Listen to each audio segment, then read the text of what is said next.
trop dangereux. Sûrement pas celle-là. Me parlez pas comme si j'avais 5 ans. Oh la vache! Vous avez encore plus balèze que ça, sérieux?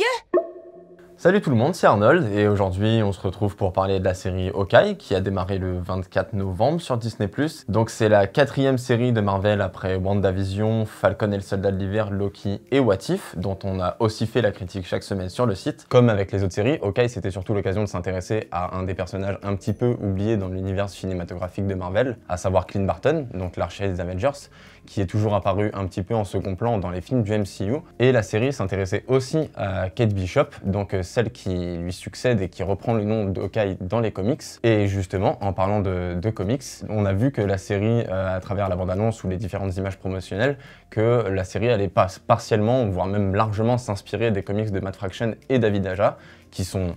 brillants et absolument géniaux et qui s'attachent justement à raconter ce que Clint fait quand il n'est pas en mission avec les Avengers, en le replaçant au milieu de son quartier dans une histoire tout ce qu'il y a de plus basique, parce que hormis en fait une bande de gangsters russes en survêtement qui essaie de prendre le contrôle de son quartier, dans ce comics, Clint est montré véritablement comme un type tout ce qu'il y a de plus normal, un gentil loser attachant qui doit arranger son appart, racheter du scotch et mettre un peu d'ordre dans sa vie. Et pour ça, justement, il pouvait compter sur Kate Bishop, donc la jeune archère et fidèle alliée, qui l'accompagne, qui passe son temps à lui sauver la vie et qui agit un petit peu comme une grande sœur avec lui, malgré le fait qu'elle soit plus jeune que lui et qu'il soit un des plus grands héros de la Terre parce que elle est beaucoup plus responsable et beaucoup plus mature que lui en fait, alors que lui est un des membres des Avengers. En plus de l'esthétique des comics qu'on retrouve dans le générique, les costumes, et la série s'amuse même à adresser plusieurs clins d'œil aux comics de Fraction et Aja, comme la fameuse mafia en survêt, le fait que Clint soit plus ou moins devenu sourd, ou l'apparition d'un chien qui s'appelle Pizza Dog et que tout le monde adore. Et pour le coup, le premier épisode était plutôt encourageant parce que la série démarrait immédiatement sur les origines de Kate Bishop avec une scène en plan séquence qui rappelait cette simplicité qu'on retrouve dans l'ouverture de Black Widow et qui montrait Hawkeye comme un héros inspirant, ou du moins aussi inspirant que peut l'être un Iron Man, un Thor ou un Hulk. Et après ça, l'épisode s'est surtout focalisé sur Kate, en présentant son caractère, un petit peu effronté et intrépide, sa famille, dans une atmosphère très légère, dans une ambiance de Noël, pendant que Clint, lui, essayait d'être un bon père pour ses enfants, en passant les fêtes avec eux, sauf que,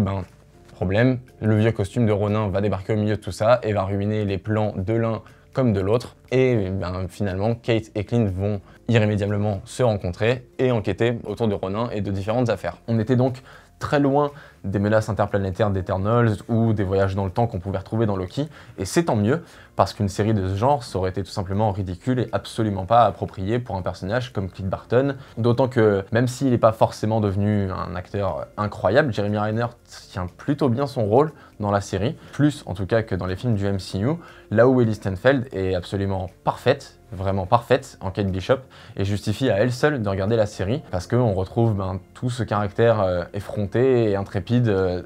en fait dans le jeu de l'actrice, qui est vraiment bluffante et impressionnante, et qui, avec Yelena Belova, dont on va reparler un peu plus tard dans la série, est probablement un des meilleurs personnages, nouveaux personnages en tout cas, à débarquer au sein du MCU. Le problème, c'est que dès la fin du premier épisode, la série a commencé à révéler des failles qui se sont confirmées presque aussitôt en fait dans le deuxième épisode. Le scénario s'est assez rapidement désintéressé de Clint et de Kate pour relier la série aux événements du MCU avec de très grosses ficelles et lancer des intrigues un petit peu dans tous les sens, les unes après les autres. Comme souvent dans les productions de Marvel, l'humour est un peu trop appuyé, pas très bien géré, comme le rythme, et dans ces deux premiers épisodes, en fait, la relation entre Clint et Kate était plus forcée qu'autre chose. C'était pas mauvais, et par rapport à Falcon et le Soldat de l'Hiver, c'était même plutôt pas mal du tout, mais par rapport à ce qu'on pouvait en attendre et à ce qu'on trouvait dans le comics de Fraction et Aja, c'était correct, mais sans plus. Et puis, après, il y a eu le troisième épisode qui, pour le coup, s'attardait sur une autre héroïne, Echo, qui aura aussi le droit à son spin-off sur Disney+, et un troisième épisode qui était vraiment un petit peu plus encourageant. La série a repris la fameuse course-poursuite qu'on retrouve dans le comics de Fraction et David Aja en le massacrant, parce qu'en fait, la série a essayé de rendre ça très impressionnant, avec un plan séquence à 360 degrés, des effets spéciaux un peu délirants comme on en trouve dans les films du MCU, et avait perdu en fait toute la simplicité et l'inventivité en fait qu'on pouvait retrouver dans les pages du comics. Mais en revanche, après cette énorme scène d'action, elle s'est un petit peu plus consacrée à ses personnages dans des toutes petites scènes et à les rendre véritablement attachants, et en particulier en 2 scènes bien particulières. Dans la première, on a donc Clint qui reçoit un appel de son fils, sauf que juste avant, il s'est battu avec Echo, et donc il a perdu son appareil auditif, et il n'entend plus rien, et il ne peut compter que sur Kate pour lui raconter ce qu'il devrait entendre. C'est très court, ça dure à peine 2 ou 3 minutes, mais pendant ce laps de temps, la caméra adopte le point de vue de Clint et étouffe le son. Et donc à ce moment-là, le dialogue ne repose plus que sur le bloc-notes en fait que tient Kate et les regards qu'elle peut échanger avec Clint. Et on voit le personnage bouleversé de ne pas pouvoir entendre son fils, de lui dire qu'il sera rentré à la maison pour Noël. La compassion de Kate, l'émotion de Clint, cette absence de bruit, tout ça réuni en fait génère beaucoup plus d'empathie et de complicité entre les personnages que toutes les courses-poursuites à 360 degrés que Marvel pourra produire. Et cette simplicité malheureusement manque cruellement dans la série.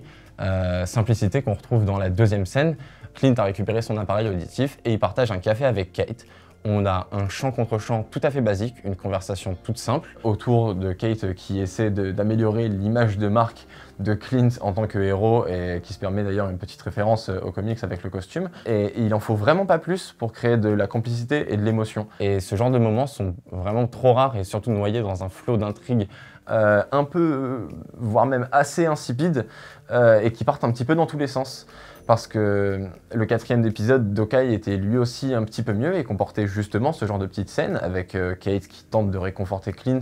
en allant passer une soirée de Noël avec lui. Et on voyait donc l'archer qui enseignait ses petits trucs à la jeune héroïne et se confiait sur son passé. Et ce passage d'une dizaine de minutes, en fait, en disait plus sur Clint Barton que tous les films du MCU réunis et permettait vraiment de s'attacher au personnage pour la première fois, de comprendre ce qu'il a pu ressentir après la perte de sa famille dans Avengers Endgame, ou même de comprendre pourquoi est-ce qu'il n'arrive pas à faire le deuil de Natasha depuis, encore une fois, Avengers Endgame, et depuis qu'il l'a vu mourir sous ses yeux sur Vormir. Mais malheureusement, encore une fois, il a fallu absolument intégrer des éléments du MCU, et la série a donc fait le pont avec la scène post-générique de Black Widow, en faisant apparaître Yelena Belova, qui, donc dans la scène post-générique de Black Widow, on voyait Valentina de Fontaine qui déclarait à Yelena que Clint Barton était celui qui avait tué Natasha, et donc la jeune espionne était partie se venger et venger la mort de sa sœur en s'attaquant à Clint. Et donc à la fin de ce 4e épisode, on a eu le droit à un super combat à 4 avec d'un côté Clint face à Yelena et de l'autre on avait Kate face à Echo. Le problème c'est que c'est tellement mal filmé, mal monté et mal éclairé qu'il était assez difficile de savoir qui est qui fait quoi et qui frappe qui. Alors que pourtant, les chorégraphies et le combat étaient vraiment sympathiques et racontaient vraiment des choses autour des personnages. Et c'est vraiment ce qui est dérangeant, en fait. C'est que d'un côté, on a une série qui se voudrait un petit peu simple et qui véritablement s'attache à raconter l'histoire de ces 2 personnages, de ce duo d'archers, qui est vraiment attachant, ou en tout cas de plus en plus, et de l'autre qui est contrainte de continuer d'exister au sein de l'univers étendu de Marvel et qui malheureusement doit continuer de constamment essayer de relancer l'intérêt avec des petites intrigues et des petites histoires ou même des références qui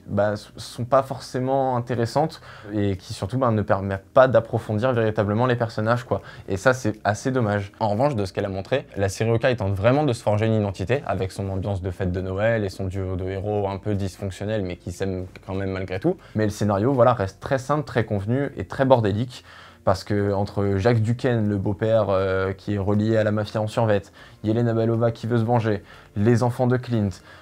qui veulent absolument leur papa pour Noël, Echo qui veut se venger de Ronin, et peut-être l'apparition de Wilson Fisk qui pourrait potentiellement apparaître au milieu de la série, ça va être très compliqué de conclure tout ça. En tout cas, avec tout ce qui a été lancé et présenté, la série va avoir fort à faire, en tout cas, pour effectivement contenter tout le monde et amener une conclusion qui soit totalement satisfaisante. En espérant qu'on soit surpris, que vous soyez surpris, que tout le monde soit surpris et que ce soit une excellente surprise, parce que par rapport à WandaVision et Loki, qui pour le coup étaient vraiment très bonnes au début et qui,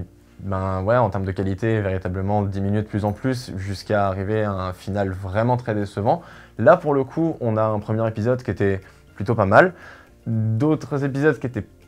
un peu moins bien, et au fur et à mesure la série a réussi à trouver son rythme, à véritablement trouver son identité, et il y a du mieux. Voilà, concernant ce qu'on pouvait dire sur Hawkeye. Petit point important avant de nous quitter, comme vous le savez, donc Écran Large et son équipe ont besoin de votre soutien pour vivre. Et si vous voulez nous aider et que vous en avez les moyens, et bien ce soutien, ça passe par un abonnement que nous proposons sur le site. Abonnement qui, en plus de nous aider, vous donne accès à des dossiers exclusifs sur lesquels on se donne beaucoup de mal pour les écrire, vraiment. Par exemple, récemment, on a eu des dossiers sur Police Story, Arrête-moi si tu peux, et on va également avoir un dossier que j'ai écrit sur l'adaptation du Spirit de Will Eisner par Frank Miller, dans lequel j'explique pourquoi est-ce qu'il l'a massacré dans son film et pourquoi c'est une très mauvaise adaptation. Ou encore, on a un autre dossier de ce bon Simon qui explique pourquoi le 5e élément est le meilleur et le pire de Luc Besson. Donc le lien de cet abonnement est en description de la vidéo. Avec toutes les autres informations. Vous pouvez aussi retrouver donc, mes critiques semaine après semaine sur le site d'Écran Large. N'hésitez pas à nous laisser un commentaire, à nous dire si vous avez aimé cette vidéo, si vous avez aimé Hawkeye ou si vous n'avez pas aimé Hawkeye. Abonnez-vous, tapez sur la cloche, et puis on se retrouve pour une prochaine vidéo pour le prochain Marvel. Stop!